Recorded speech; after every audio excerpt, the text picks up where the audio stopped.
Living and breathing La Vida Boa. Welcome to the Boa Life Podcast. I'm your host, Stephen Demore, alongside host Nick Colhay. We're here to have transformational conversations, to think about life, to grow with each other, and to learn. Hi, everybody. My name's Nick Colhay. I'm your co-host. This is the Boa Life Podcast, episode number 18. Are you ready to do this, Steve? Let's go. That wasn't bad.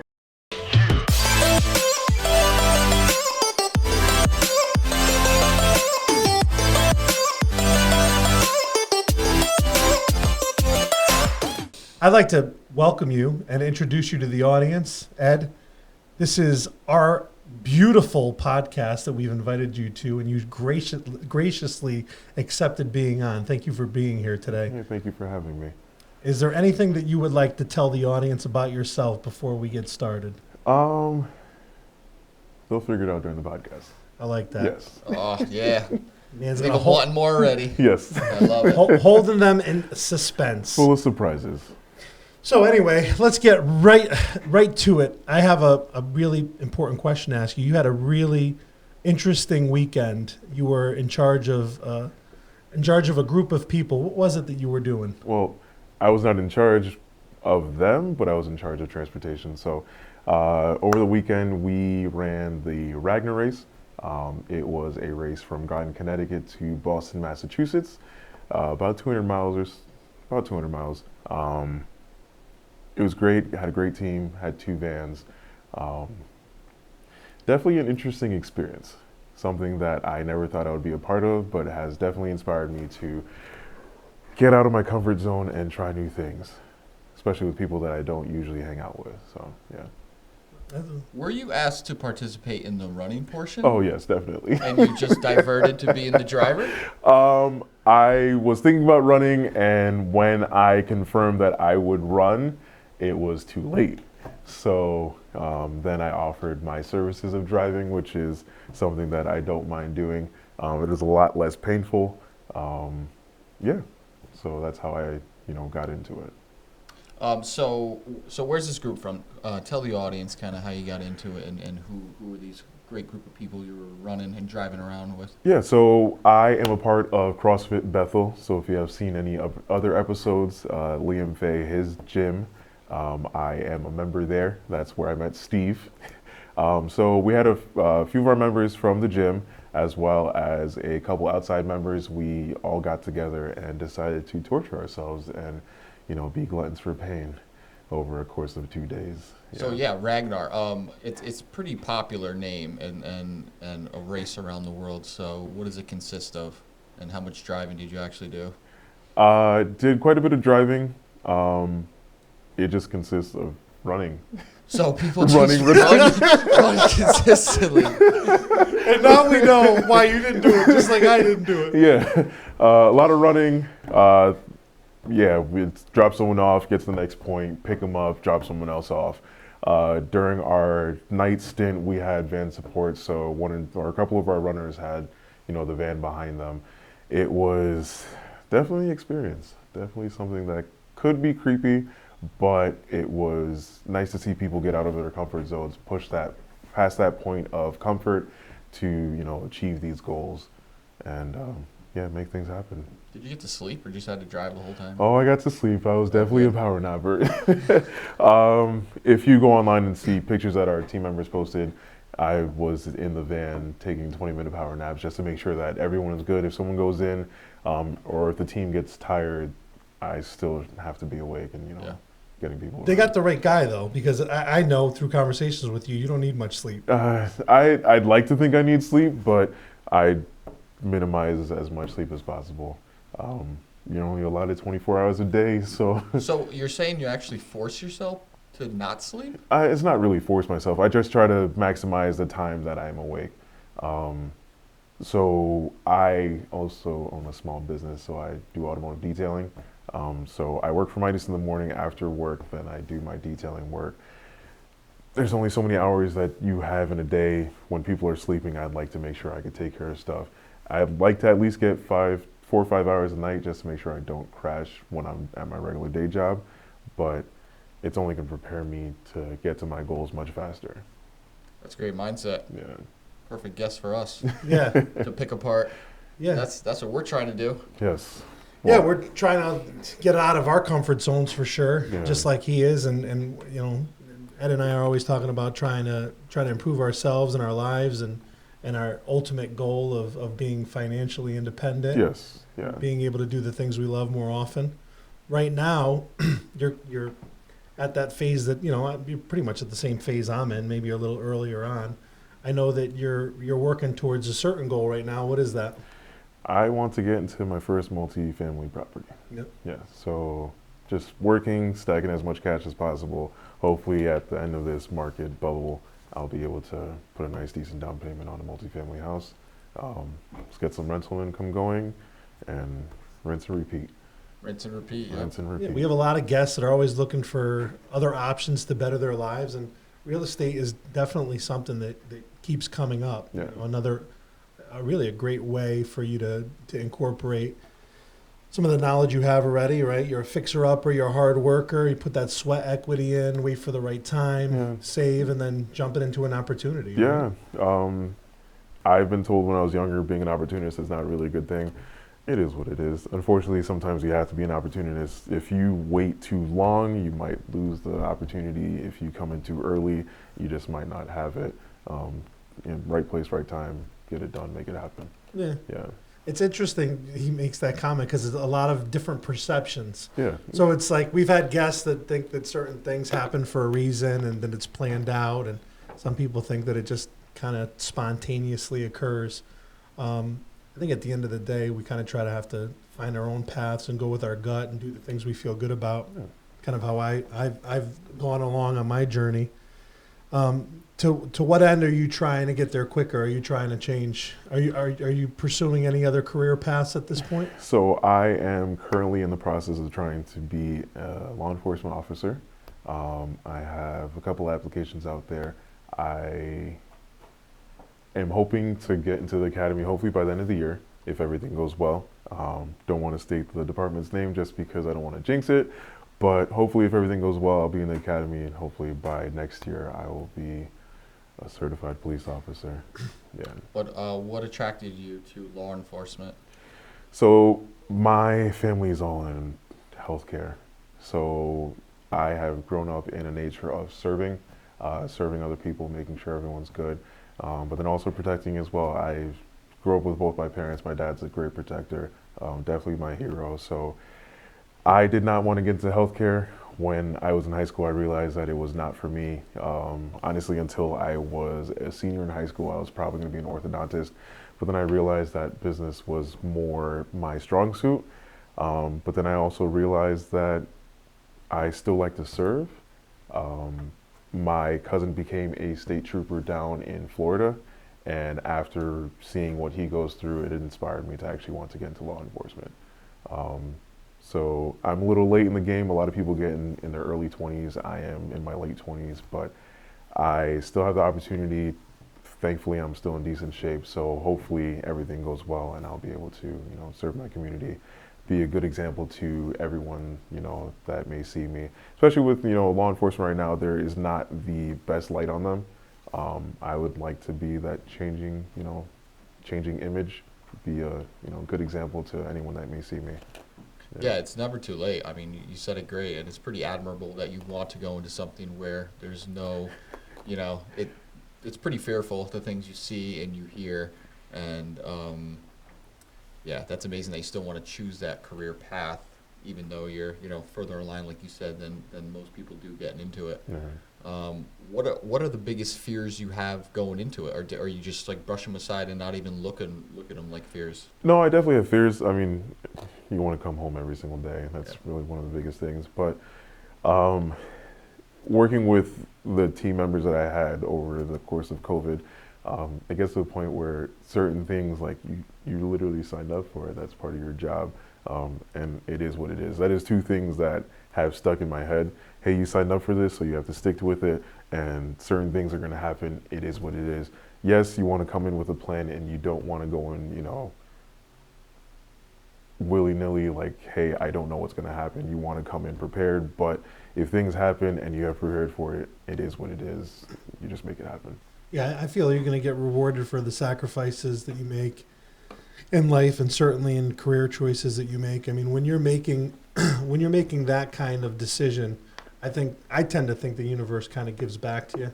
It's like you're doing it for the right reasons. You're not picking this career path after years of of hearing good things and it being a crazy great opportunity for you. You're doing it for all the right reasons. Yeah. Well, there definitely are opportunities that will be allotted to me.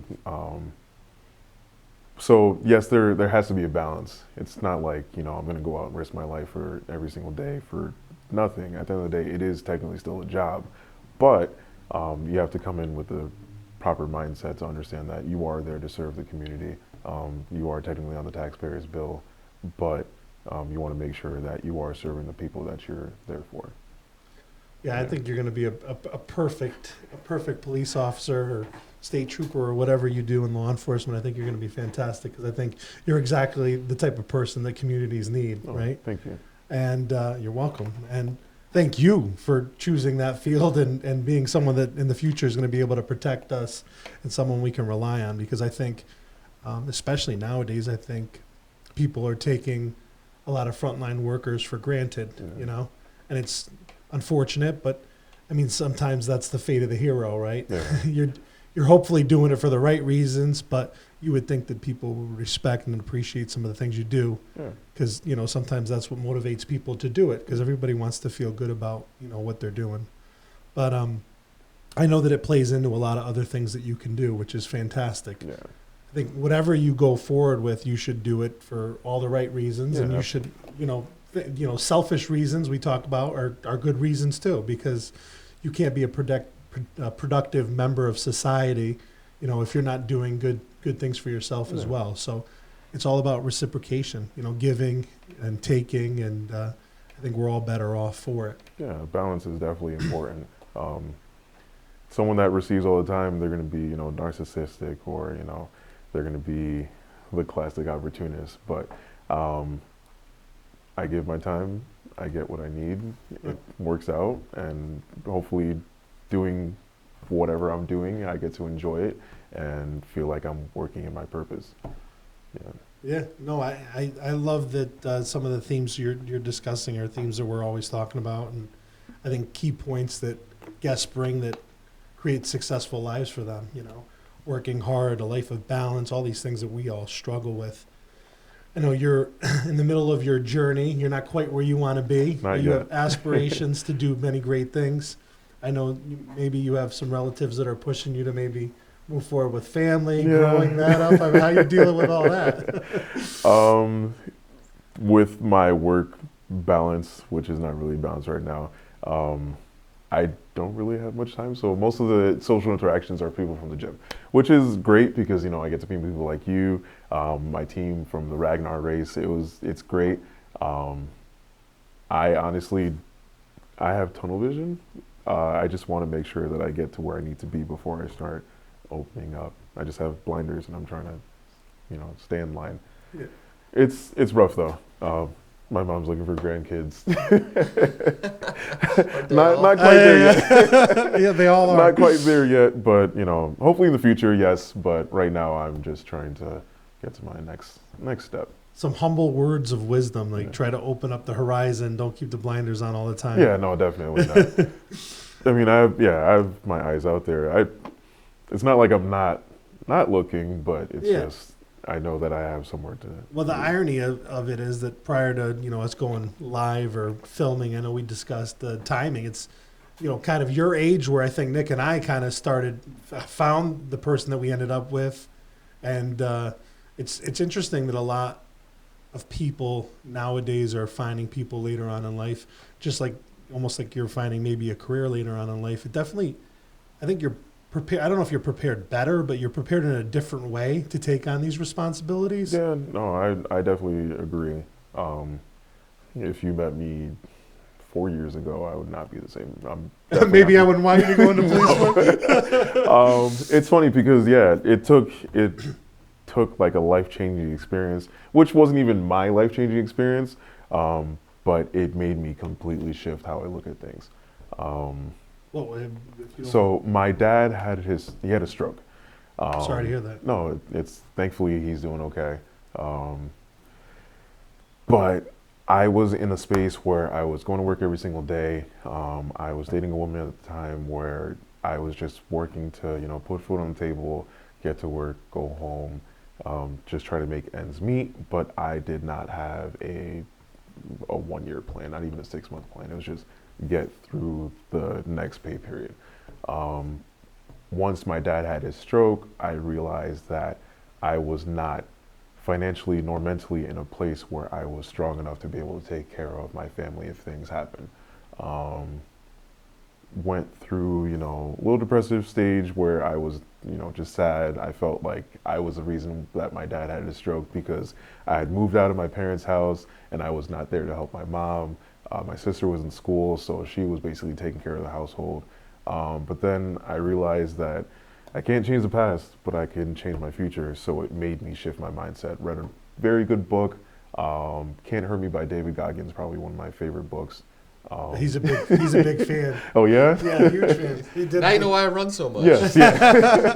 The running, I'll be a beast in other things, but not running. But definitely changed my mindset on, how to actually be the beast that I need to be. Be there for the people that need me to be there. Read a few other books, even like the 48 Laws of Power. That's probably one of the most powerful books that I read as well. But with reading all these books, it changed my mindset, made me realize that I need to set up a plan so that when I do have kids or a wife, they'll be taken care of. If things happen to go wrong with my parents, I could take care of them. If my sister needs help, I'll be able to be in a better financial position to, lend a helping hand as opposed to, I'm sorry, I don't have it. Being a first generation American, my parents did the most that they could when they came here. They bought a house in '96, which was unheard of at the time for them and their group of friends. And they just knew that they wanted to make sure they had a good lifestyle for me and my sister. Went to decent schools. We both went to college. I dropped out. My sister went to, healthcare.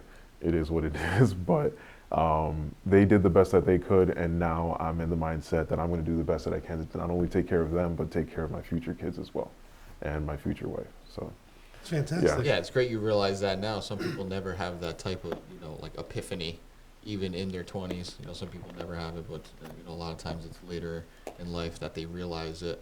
You mentioned your parents only bought a house in '96. Where did they come from? They were born and raised in Haiti. Okay. So they came here in the '80s.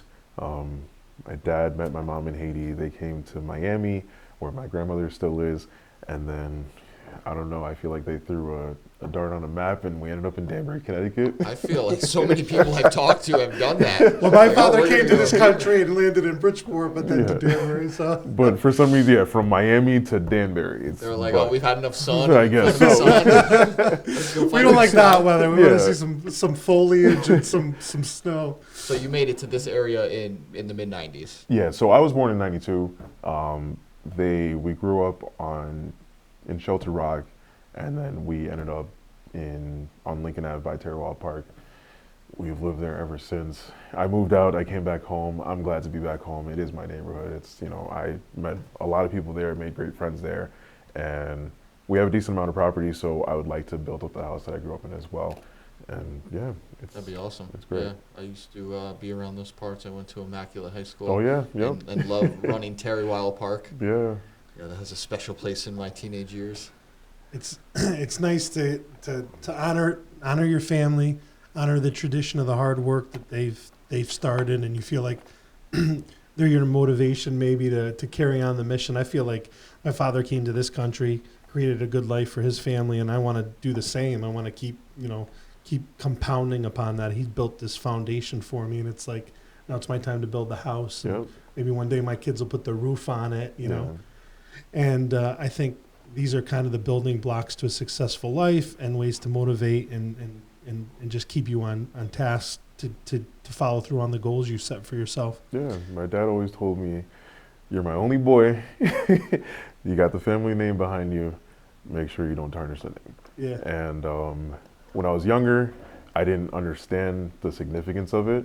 But now as I'm older, I'm like, yeah, it literally can end with me. So weird. It's so funny you say that, because I was just saying that to my son the other day. It's like, you're going to school, you know, you're a kid, you're going to make mistakes, but like, please honor our name. Yeah. Your mother and I have worked hard in this community to make a name for ourselves. That we're, I said, at the end of the day, I want people to think I'm a good person. I want my kids to be good people. And, you know, as a kid growing up, I don't think I necessarily knew that. You know, when you're growing up as an athlete, you're always told, play for the name on the front of your shirt, not the name on the back. But I don't necessarily agree with that. I feel like you need to be a team player, but respect both. You can still respect both names. Play for the, absolutely, and I think most athletes do play for the name on the back and hopefully on the front. I think that's when you have the greatest team members, right? Yeah. At least in team sports. Mm-hmm. In individual sports, I guess it doesn't really matter, right? But, as a father and as a parent now, it's funny you say that, because I do remember feeling that way as I got older as a son, to like make sure, you know, I make my parents proud in what I do and what I accomplish and just how I am. And now I want that for my kids, you know, for them to make sure they honor that name, because it's important. Yeah. Did your father having the stroke, did that create anything? I know you're really into fitness now. Were you always into being physically fit, or is this something new? That's something I actually don't know. So I played sports in high school. I played football and lacrosse. So my weight always fluctuated. During football season, I was heavy. During lacrosse, I was light. After high school, I didn't play any sports. I tried to keep active, you know, joined Planet Fitness, did The Edge, did Club 24, did Orange Theory Fitness, and all of them worked, but they didn't work for me. Does that make sense? So, like, I needed structure. Orange Theory Fitness gave me structure. Actually, I did UFC gym as well, but it wasn't enough. So I actually have a few friends that I went to high school with. They actually are members of our gym. So Jill, Stephanie Pacheco, Ashley D'Amici, we all went to high school together. We were all in the same grade. And Ashley was the reason why I joined the gym. So Ashley would always she would post videos of her lifting. And I'm like, wow, that looks really cool. If she could do it, I could do it too. Not saying that, you know, she is or I'm not, you know, I'm not saying I'm better than her, but it's like, I like to have a mindset, if someone can challenge themselves to make themselves better, I could challenge myself to make myself better as well. So joined the gym, met Liam, and it's been a blast ever since. Finally figured out nutrition, figured out how to control my weight, figured out what works for me to get stronger. It's just been great. Yeah. I hate that what you said. No, I don't hate it. Let me preface with it's an important point that you made, saying that, you know, if someone could do something, then you could do it too, because you referenced, you know, David Goggins, and that's kind of how he approached life when he found himself. It's like he was watching videos, he was watching TV, he was reading books, and he's like, if this person can do it, I can do it. Yeah. That's how he kind of crawled out of his hole. Yeah. And ever since, you know, I was introduced to him and his ways, that's kind of a mentality that I've kept as well. And it's important, and it's sad that it has such a negative tone to it. Yeah. Like you mentioned, like, not that you're better than someone, it's just like, if anyone could do something, then you could do it. Yeah. You could be anyone in the world. Yeah. So I think it's a really important point to make, and I think it's great that you recognize that, mentioning going to all these different gyms, and obviously, you know, you look like you could throw some weights around. You and Steve probably have some fun in the gym. He throws a lot more weight than I do. Oh, he could bench. I can do one thing. I can do one thing well. He can bench, I can squat. He's a fit young man, that's for sure. I'll say that. And it's kind of the same thing that I've talked about. There's different things that I've done growing up as an athlete. I was always working out. And when I stopped being an athlete, it was very tough for me. And this is the first consistent thing that I've done that I enjoy doing that keeps me on track. Now, I've had hiccups here and there because life gets in the way sometimes. Life happens. I mean, I was really into golf this summer, so it took me away from the gym a little bit, but now I'm back. And it's kind of the problem in life, right? Life gets in the way. Yeah. So the balance, it's, you know, I tend to be like you too. I get tunnel vision in certain areas where I'm trying to make sure I'm doing the best I can in my business and my family life, and then what gets put last is, eating and, all the things that help me maintain what would be a healthy weight have kind of gone by the wayside. But I'm doing this podcast for many reasons, to help other people, but to help me as well. Yeah. And maybe I'll find, the perfect mix of how to do that. You said you finally have learned how to control some of those things. Was it through guidance? Was it through error, trial and error? I mean, what was it that ultimately gave you the ability to like maintain what it is you are maintaining now? So one of our coaches, Coach Neil, great guy. The ice cream? Yeah. Yes. Yeah. Ice Cream Neil. He actually told me what worked for him. So he was eating protein and veggies. That's it. Nothing else. Figured out how many calories I should take in a day. Made that work with protein and veggies, and it worked so well. I did scale back because I got to a point where I was getting body dysmorphia. I was looking at my body every single day. Hey, I'm not where I want to be. And I was like, no, this is going to get, to my head. It'll get to a point where I'll be so obsessed that I'll actually start going crazy. So I scaled back a bit, but I realized what numbers work very well. So I'll cheat every now and again. I'll have bread, I'll have rice. It is what it is. But I realize what a safe weight is for me. Where I'll be able to pull the numbers that I want to get, but not feel like I'm, bloated or super heavy. Nutrition is very, very hard. There's a lot of things that come into play. Inflammation is one of the biggest things as well. But once you figure out what works for you, you just stick to it. I could go down this rabbit hole. Yeah, I think we all could, yeah. Yeah, I'm still finding my sweet spot, but I do agree with you on when you do find that sweet spot, you got to let yourself, my co-host always talks about 80-20, letting yourself off the hook every once in a while, because if you're to a degree and being so strict, it's going to become unhealthy. Like you said, you were starting to get to a point where, you were worried. I think we all kind of know that sometimes too much of a good thing still too much. Absolutely. Like, you don't want to be that guy that, hey, we're going out to dinner for, a family birthday party, and then you have to get the chicken and veggies instead of, the birthday cake that's staring right in front of you. Eddie, I'm never that guy. I'm never that guy. I'm the guy that orders dessert probably when he shouldn't. I'm the same guy too. That's why I run and I exercise a lot, because I like to reward myself like that. Oh yeah, I like to enjoy those things. Yeah. I don't want to torture myself. And we all go through phases. There was a phase I wanted to get big and have my muscles shred out of my skin. So it was just protein and veggies. If I saw a carb, I would run away from it. But that was a short time lived, and I learned a lot from it. Yeah. So you try something, you learn from it, and you move on. Yeah, we learn and we live. What got you into pushing to?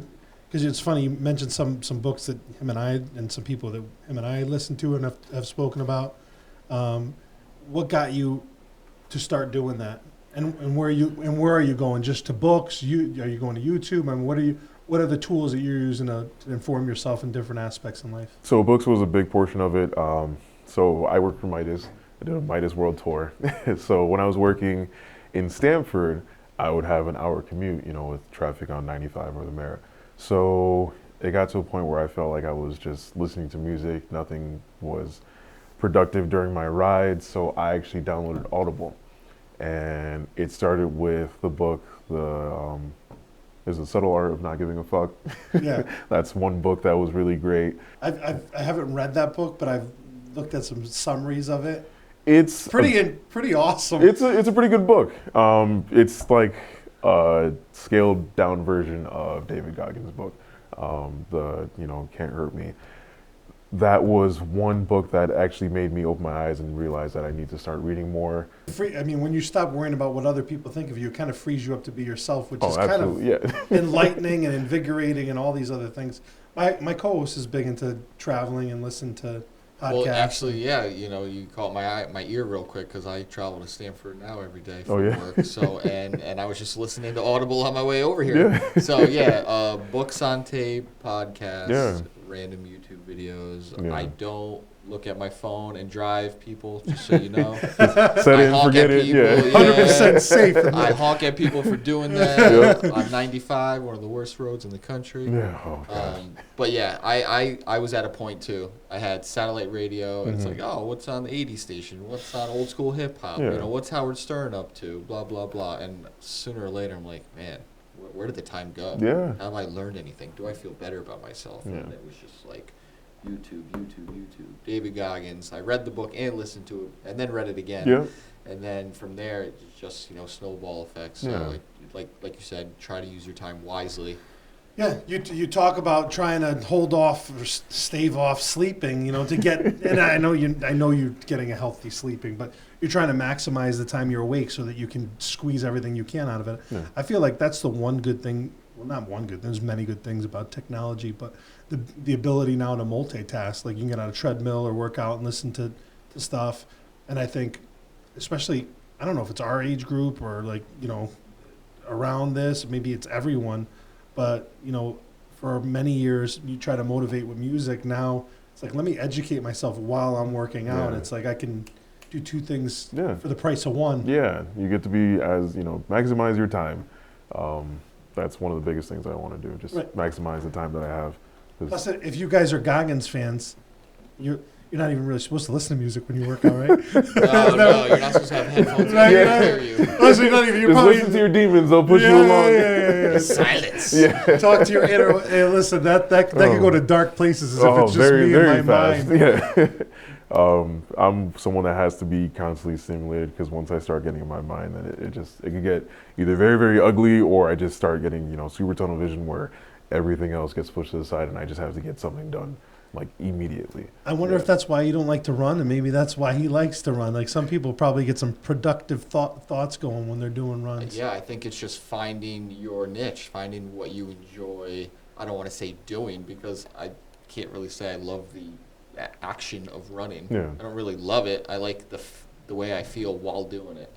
So I think it's important to know that you have to find that one thing and keep trying everything until you find it. Yeah.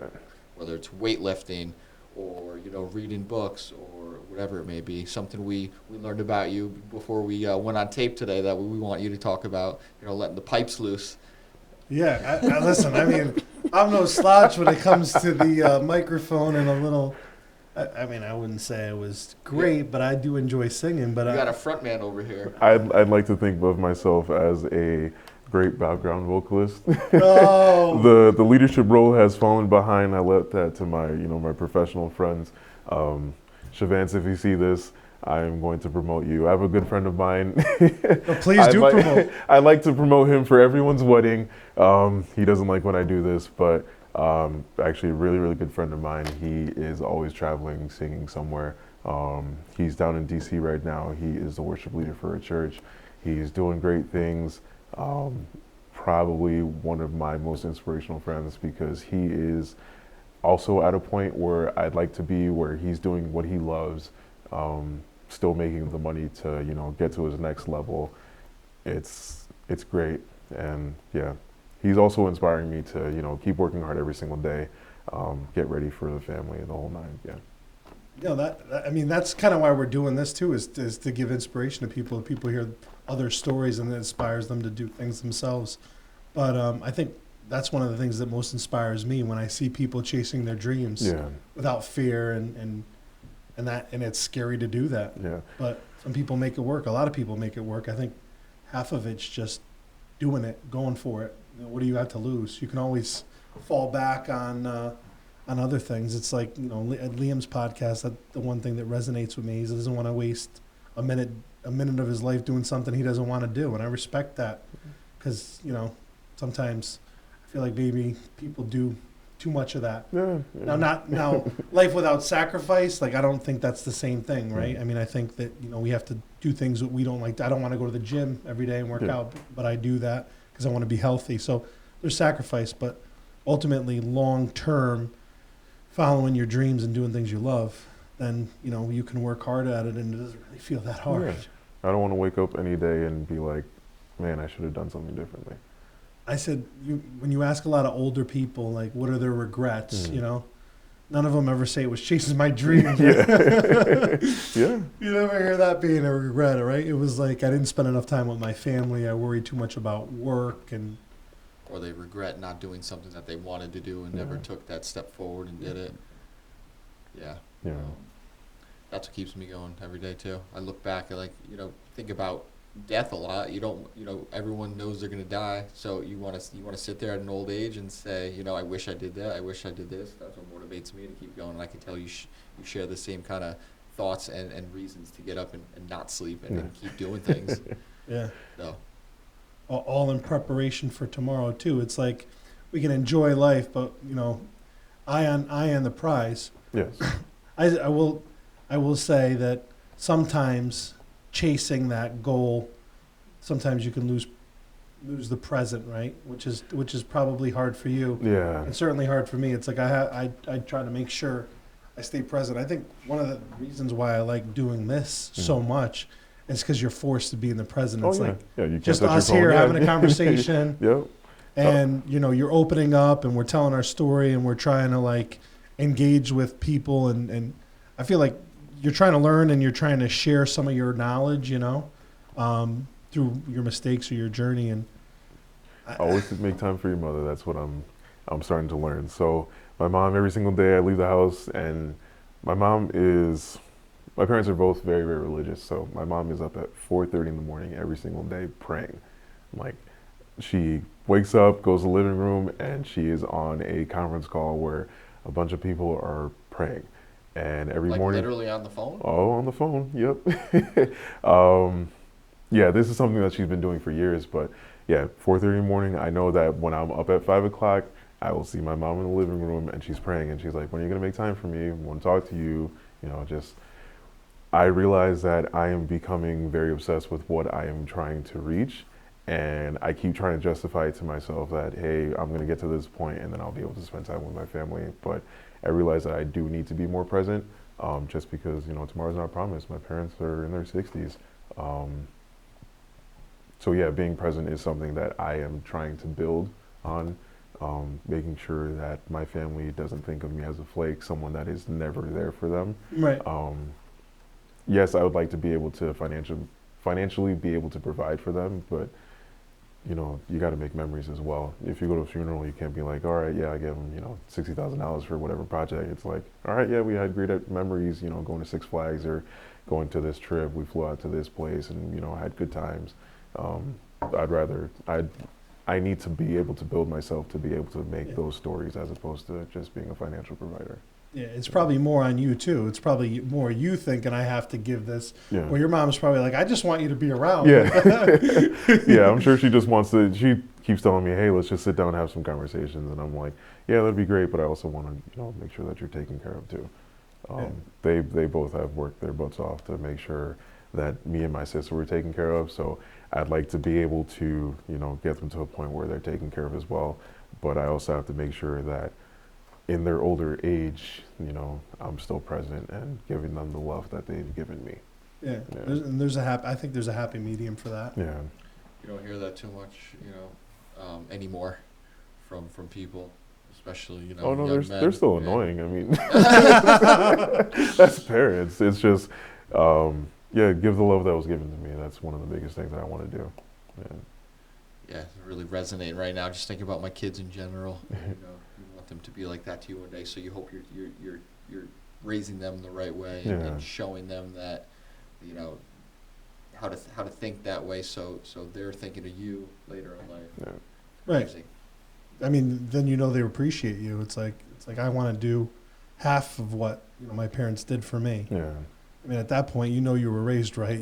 So it's we talk about as parents, second guessing ourselves and trying to do the right thing and the balance of our time, right? Which is I think most valuable commodity. It's like it's going to be even tougher for you one day if you're blessed with growing a family, and then then you have less of that time, right? You don't have that. So I think creating good habits and carving out time for the people you love, I think, is something that you have to do. Yeah, absolutely. Yeah. Time management is a big thing. Yeah, Doesn't matter what aspect of life, you have to manage your time. And, even if it's, 30 minutes on the couch watching TV with someone, that time is appreciated. I remember we were children fishing with my dad. I will never forget the days that we would go out to Kent and, just throw poles in, spend 6 hours with my dad fishing. It's stuff that will always stick with me. Now for me, it's just, finding that, half hour, 45 minutes that I could come home where my parents are still awake just so I could, just hang out with them. Bring them some, ice cream or something. Just You're right. It's not. I do the same thing. You look back, you don't remember like what they got you for Christmas. Like you remember, my dad was at the game watching me. Like, he thought it was important enough to be there. Those are the memories you cherish. So, and sometimes we get lost and worried about taking care of them financially, and it's like that. It's like it's not what we want. Yeah. Life is funny that way. It's like taking time. Well, it's like working out, right? You feel like I got to do this 7 days a week. Well, maybe it's important to rest. Yeah. When you're working hard, it's like I can't take a vacation when I'm on my own. It's my own business. If I'm not there, then nothing's happening. Things will fall apart. Yeah. And then it's like I don't take a vacation because I don't want to, because I could just schedule it and do it and figure it out. But sometimes we got to force ourselves to do things we know are good for us. Yeah, it's funny because Liam had planned a trip to the Outer Banks, and it happened to fall on the week of my birthday. And I wasn't planning on doing anything for my birthday. I planned on working the whole time. He was like, "Hey, you probably should come to this trip." And I'm like, No, I got to work. I don't think I'll be able to make it. But it reminded me how important it is time. You have to take time off for yourself. You have to rest. Rest is just as important as working out. Your muscles don't build when you're working out. Your muscles build during rest, which was probably one of the best trips I ever went on as well. Rest is definitely one of the things I have to work on too. I have a lot of things that I have to work on. Yeah, speaking about not sleeping, when do you actually rest? So are you tired when you get up? Do you set an alarm clock, or is it just natural for your body to say? I have to set an alarm. So I have a Google Home.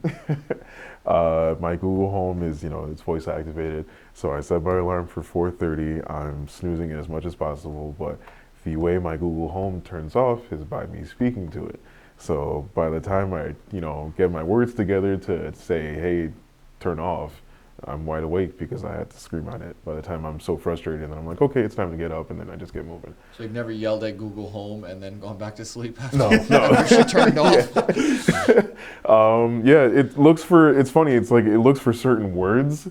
And when you're sleepy, you just can't put sentences together. Yeah. By the time you get your sentences together, I'm like fuming. So my frustration is what wakes me up every single morning. But then by the time I finish my time at the gym, I'm back to normal, and it's go time. Yeah. Living the BOA life. You're frustrated as soon as you wake up. But that's like tricks too. That's one thing I learned is, if I have the phone next to me, I'll snooze it. Oh, yeah. I read an article that says you shouldn't snooze. It's like one of the worst things you could do. So then what I ended up doing is I put my phone charging on the windowsill. Yep. So I have to literally get up to hit it off. Yeah. Because especially now, it's dark when you get up. Yep. Right? Mm-hmm. And it gets colder. Yeah. So it's so cozy. In And your then bed. it's sometimes, it's raining. So It's raining out. And you're like, I don't. Like, it's squats today. I don't need to go to the gym. You should look out to work never out miss a before you squat go. date. Yeah. But like, yes. Yeah. No, so it's like you look and you start making excuses for why you don't have to go. Mm-hmm. I always say like this to myself. Before I go to bed, what do I want to do tomorrow? What's my game plan for tomorrow? I'm going to go to the gym. Okay. So when I wake up, I can't convince myself I can't go to the gym because I've already decided I'm going to go to the gym. And, for the most part now, more often than not, I'm doing what I plan on doing. But every once in a while, I get up and I, convince myself in a very, in a very convincing way why I shouldn't go to the gym. Yeah. So every night you lay in bed and say, "This is what I have to do in the morning." In the morning, I have to get or up. Just something in general tomorrow. Yes, I'm going to get up tomorrow. Tomorrow is definitely if I'm going to have a day off, if I'm not going to go to the gym, I want it to already be predetermined the night before. So the night before, I'm like, tomorrow I'm not going to go to the gym, so this is when I'll wake up, and this is what I'll do first thing in the morning. So if I'm not going to the gym, I want to maybe go on the treadmill, maybe meditate, maybe stretch, do something. And I don't want to go right on my phone when I wake up. I want to try to avoid even looking at my phone other than shutting off the alarm for an hour. Like, that's my game plan every day. Yeah. And right now, more often than not, I'm doing it.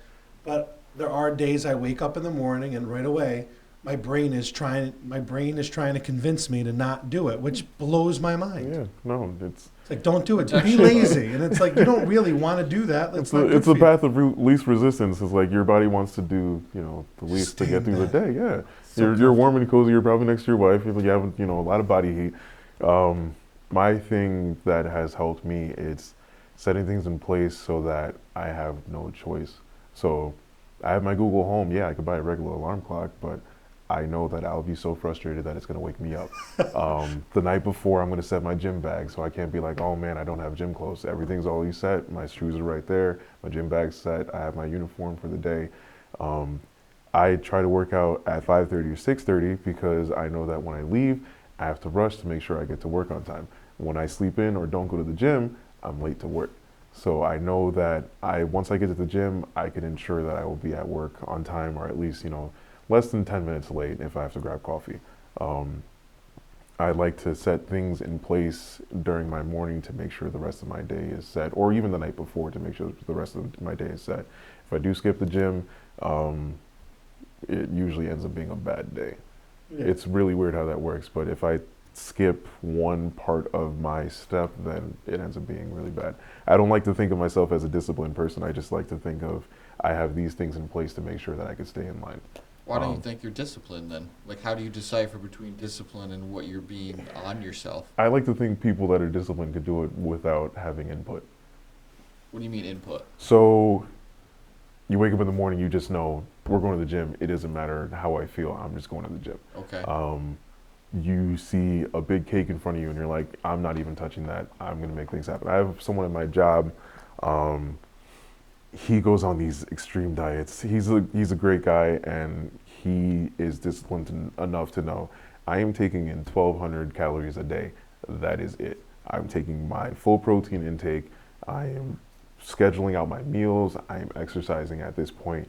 He does not vary off track. There is no cheat day for him. There's nothing. It is 1,200 calories, his 4 meals, proper protein, proper diet, proper exercise, proper sleep.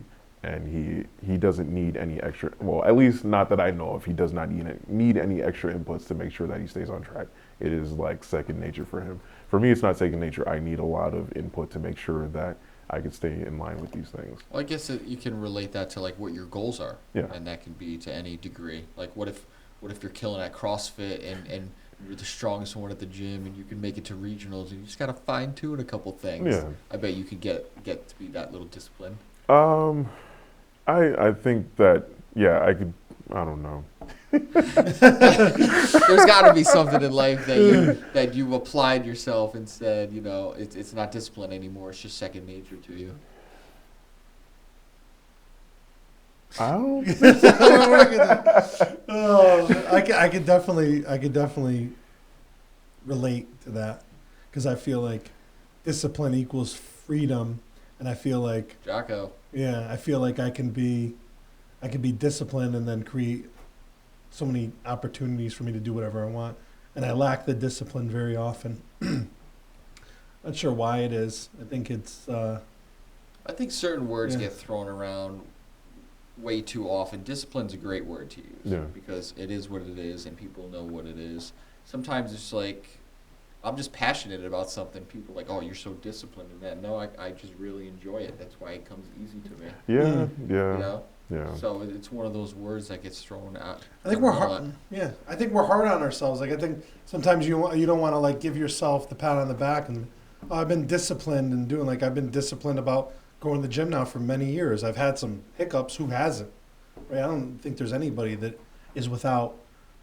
Well, except your friend who doesn't delineate from things. But although it sounds like he goes on them and goes off of them. Yes, he does. Because it's that perfection is impossible. So, I mean, you can't sustain that over time. It's impressive how...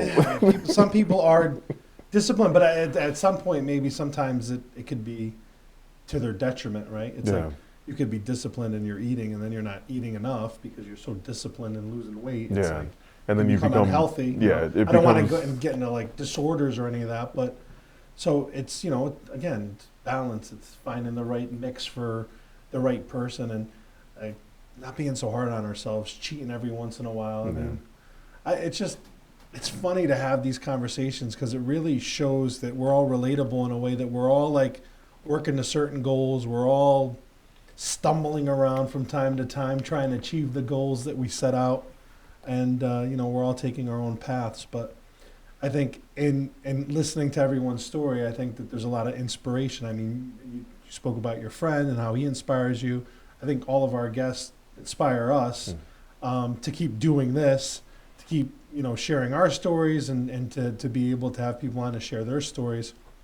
I will never forget, we had Nick's father-in-law, who's one of the, I mean, I respect a lot. I respect many people in my life, but I mean, if I hold people to high esteem, he's on a short list of people that I admire to a degree that I would say is not like Jesus Christ, but like below that. Yeah. And he said, I'm here to share my story, and it's like, thank you. Like we're indebted to everyone we have on because it's not easy to do this and to open yourself up and let people hear about your dreams and what you struggle with and things that have happened to you. But I think it inspires people, and I know it inspires people, and I know that the people listening to a certain degree are getting a lot from it, because I've been told by already, the two people that listen to us on a regular basis. No, I'm just kidding. Maybe three. All three of them, that they really enjoy the programming and like that they think we're onto something. Yeah, no, this is great. Yeah, because we're all like, we're all on this journey together. We're all like, muddling through and trying to figure it all out. And it's funny, like when we're kids, I would see my parents. I'm like, oh, they have everything together. They know what they're doing. They know their plans. But then you get older and you're like, well, everybody's just trying to figure it out. Yeah. Everybody's trying to figure out what works for them. There will be times where we all stumble and, just pick yourself back up and just get right back on track. But there's something like, you can take a deep breath, and there's something like just reassuring about understanding that like that's the one thing we all have in common. Yeah. I don't care how good you think your life's going. I mean, the BOA life, like how do you live the BOA life? Like you struggle to live the BOA life. And then every once in a while, life's going to throw you a curveball, and you're going to have to figure out how to like mitigate that or get through it. The loss of someone you love, the loss of a job, an illness. I mean, given, what we've been through in the last year and a half. I mean, so, you want to live your best life, and how do you do that, and how do you, deal with the bumps in the road? I think the way that this show helps people, or this podcast, is that it shows that we're all, kind of dealing with all the same stuff, Yeah. And that there's light at the end of the road or the tunnel, that, you can get out of the messes you're in, and, we're all kind of going through some of the same things. So it's like, it's just nice to hear that. And here I am talking too much, but today's day and age with social media, and, you're a little younger than we are. Like, we didn't grow up with a lot of this stuff, but I think like your generation, and even and the generation below you, you're living through the lenses of a lot of distorted truths, right? No, absolutely, I agree. You know what I mean? Yeah. So it's like, no, that life's not like that. Life's trying to get on the force. Life's trying to make a better life for your loved ones, because you appreciate it's it's not just glamour and all about you. It's about service of others. Yes, social media has definitely given a wonderful, glamorous perception of how life is, but it doesn't tell you all the struggles that you might have to go through. Like, yes, you might be in, Maldives and enjoying wonderful water and whatnot, but they don't tell you what you have to do to, raise that $6,000 to be able to fly out there, or, anything that might have happened trying to even just book the trip, or, afford any, working, enjoying your job. Things like basic life stuff. You don't really see that on, social media or on the internet. You just see everything that's nice and pretty. Right. It's the best 2 seconds of your day. Yeah. All it is. And it has a filter to it. Oh, yeah. And when you get back, what do you have left, Yeah, exactly. What's there for tomorrow? But I mean, it's funny you said it earlier. It's like narcissists. It's like, are we making a society full of narcissists? Like, where we, we're trying, but we're trying to, improve people's lives and make sure that, they give more than they receive, or, in service of others, because you get more back. Yeah. I don't know. I think it's important perspective that we need today. Absolutely. No, I definitely agree. Serving is probably one of the biggest things. So when I was in high school, I actually received a scholarship from the Rotary Club. One of their biggest things, they're a philanthropic group, one of their biggest things is to serve. So I was very big into community service. Shout out to Miss Freeze and Miss Cow and Mr. Pody at Danbury High School. They were the ones that kept me on track to make sure that I actually got to college. But yeah, community service has always been a big thing of mine, especially being involved in church. I love helping. I love seeing people, get a smile on their face because they didn't think that they were going to be able to, get a meal. Even if you go to the shelter, give them socks, toothbrush, just take care of the people, because you never know what could happen when you're down and out. Someone's going to have to take care of you. So if you could help, lend a helping hand, do it. Yeah, it's all about community. Yeah. Where did you start your musical career? Was it a choir? What was it? Was it a solo group? That's what I think the audience definitely backing up to some R&B guys, no doubt. So my parents always sang. They are great singers, and when I was in middle school, my church started a choir. They wanted me and my siblings and my cousins to join this choir. We were not for it. We did not want to join this choir. But after, joining and making new friends, we realized that it was a whole lot of fun. And every single week we started going back. It got to a point where my parents were like, this is, happening way too often. We need to sleep on our Friday nights. And we were like, no, we need to go to the choir rehearsal. Started taking the train to Norwalk because we definitely did not want to miss choir rehearsal, and just fell in love with singing. So from that, I met my friend Shavance, because the choir that I sang with at my church, one of my musicians actually plays for another church. He invited me to sing with this church, and that's where I met Shavance. And Shavance is actually one of my closest friends right now. Yeah, singing has been a big portion of my life. I enjoy it, but I also enjoy being in the background. You could lead, you could have your fun. Where can the audience find you? You gotta be on video two-step and clap, and make sure that you have great background vocals. But met great people through singing. Sang in places that I never thought I would sing before.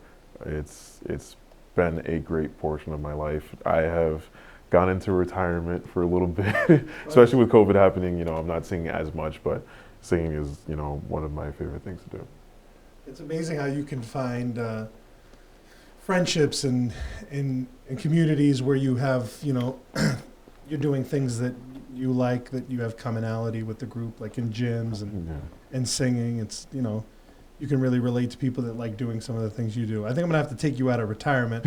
I do have a bucket list. I want to do a concert. Yeah, Steve's recruiting you, no doubt. I'm definitely going to have you as I will bring a whole team when you're ready. Oh, but if I have a backup choir? Yes.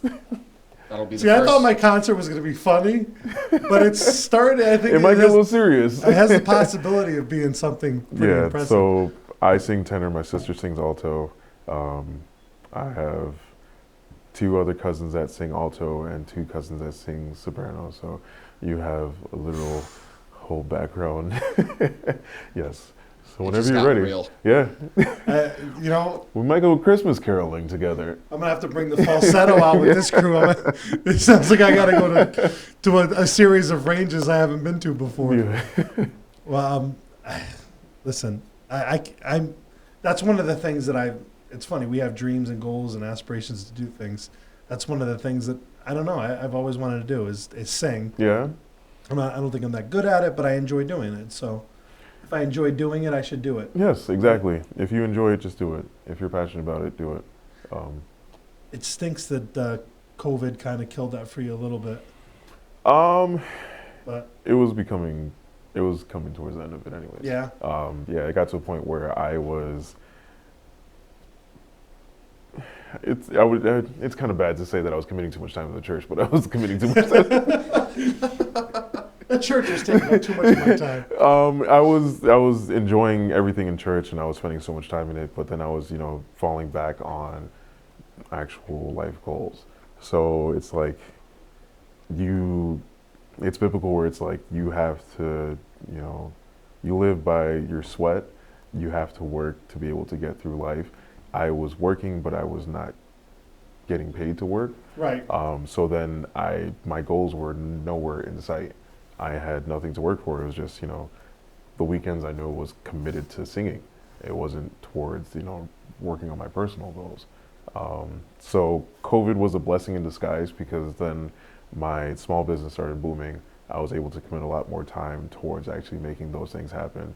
And it's not saying that I'm not going to go back to singing. Once everything fully lifts, I probably will go back to singing, but at least Right. I know that I am closer towards my goals, and now I could sing as a passion as opposed to singing as a time waster. Yeah. Work hard, do the things you need to do so Yeah. that you can do the things you love. Yes, exactly. Yeah. I'm sure it'll stay with you, like riding a bike. Yeah. Yes, the shower gets most of my singing. Yeah. It's unfortunate that most of my best vocals are in the shower, but it is what it is. Let's I just never- we'll put a. I never want to sing in the shower. No? No desire. Where does that come from? I don't know. I think it's the acoustics. Yes, no, definitely. It's great acoustics. Plus, nobody can hear you, right? Oh, they hear you. They just Yeah. nobody's gonna barge in until you stop singing. It's just Let me enjoy my time with my hot water and yeah. I mean, Goggins hasn't told you to take a cold shower? No, well he has. I'm not there yet. Is he a cold shower guy too? Well, it's like torture yourself. Yeah. Well, as a former Navy SEAL, I think that's probably Yeah, a He's used to it. prerequisite. Exactly. Well, I can't thank you enough for being on our show. I mean, we could talk all night. Yeah. I don't want to keep you here beyond your will for too long. No. Thank you for having me. Yeah, we don't want Google to call you back and say, get in bed so I can wake you up. No, I appreciate it. That's actually I'm gonna sleep a lot tonight. I appreciate it. Yeah, it was. I can't wait to have you back on, especially once we know where you've landed. Yeah. We Hopefully can we'll tell our guests to slow down in whatever town you're working in. Exactly. Well, anyway, thank you for coming. We appreciate your time and can't wait to have you on again. No, thank you for having me. I appreciate it, guys. Thanks so I much, appreciate Eddie. it. Really appreciate your time.